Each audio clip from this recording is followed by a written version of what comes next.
Hello, it's me Alperan. In this project, I've focused on reaching the goal point without taking the enemy's direction. It means with minimum loss. Let's see first the output of my implementation.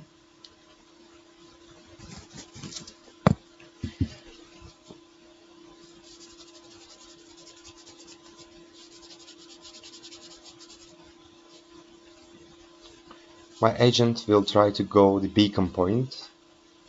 Yeah, as you can see, it starts from here, and without taking the enemy's attraction, it goes to the beacon point here.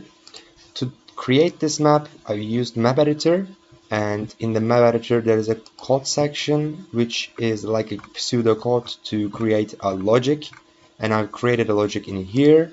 The things that I faced with during the project, it took nearly 5 days for me to download and install the environment. This was really hard for me, and this was the first problem that I faced with.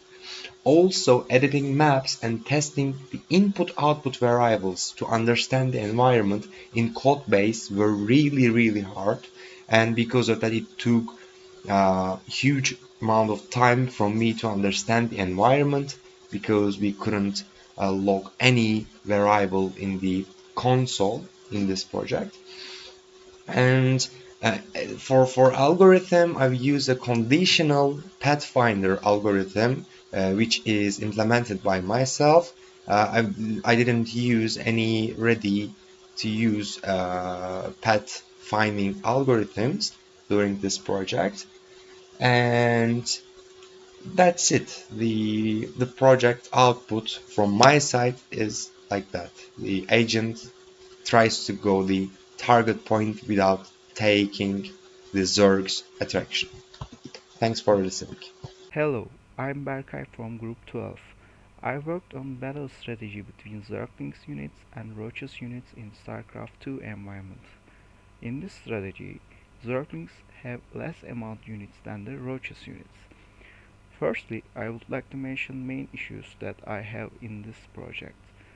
Since the StarCraft II environment has a big memory, it took a long time to set up this environment. After installing environment, I upload the PySC2 library and test the environment. As you see in the video, I created 3 maps for different situations of the same scenario with map editor of StarCraft. In the first map, I placed the enemy units together and ally units together. I used attack nearest target algorithm in this scenario. In the second map, I placed the enemy units separately in 2 area and ally units together. I used attack the area that has less number of enemy unit algorithm in this scenario. In the third map, I placed enemy units separately in 3 area and ally units together again. I used attack closest area that has less number of enemy unit algorithm in this scenario. Now let's run the codes and see the results.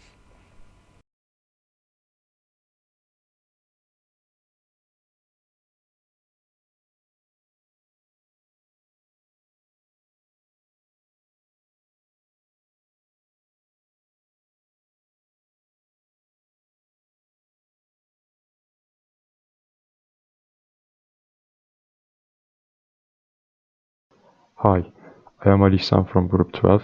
In this project, I worked on the problem of attack target priority. First, I created a custom map in StarCraft II editor. I created 3 spawn regions: left, right, and middle. Middle spawn region is for player 1's Marine unit, and the other 2 are for enemies. Then, from triggers panel, I created a Marine unit for player 1 in the middle spawn region. I also created 1 Zergling unit and 1 Baneling unit and placed them to the sides, separately and randomly. I also wrote the other necessary game flow logic.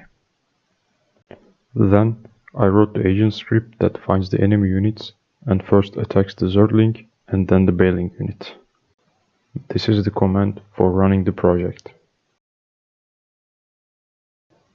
As you can see, the Marine unit prioritizes its attack target. The environment installation and the lack of documentation were the main challenges of this project. Hello, I am Erhan from Group 12. For this part of the project, I have tried to create an artificial intelligence which would try to waste the opponent's time as much as possible and stall the enemy until our reinforcements arrive. In order to do that, I tried to create a custom scenario in the map editor. I started by editing the map and added one medivac for player 1, which our artificial intelligence control, and added 20 marines as our enemy, which we will try to avoid. As you can see here, our artificial intelligence tries to stay out of the opponent's range and tries to stall the enemy without dying and tries to survive as long as possible. Without the artificial intelligence, this medivac can only survive up to 30 seconds. And as we can see here, with the help of our artificial intelligence, our medivac can survive up to 80 seconds or more.